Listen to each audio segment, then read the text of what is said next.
Mirko De Girone, credo che insomma, il quarto gol non ti è piaciuto prenderlo perché mancava davvero pochissimo, però insomma, è tutto aperto per la gara di ritorno. Sì, mi dispiace per il quarto gol, più che altro perché avevamo appena chiamato un time out dicendo di gestire attacchi più lunghi, gestire la palla e andare sul sicuro.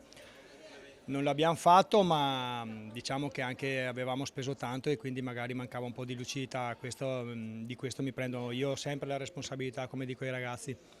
perché portare a casa un 3-2 era importante, il 4-2 non complica o non compromette nulla assolutamente, perché nell'hockey i due gol non sono niente, però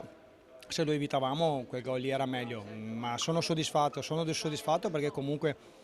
abbiamo fatto una partita come l'avevamo un po' cercato di costruire, l'avevamo studiata così e soprattutto mi è piaciuto l'atteggiamento in difesa, che abbiamo fatto netti miglioramenti rispetto anche alle amichevoli recenti e quindi sinceramente non ho nulla da rimproverare ai ragazzi, assolutamente.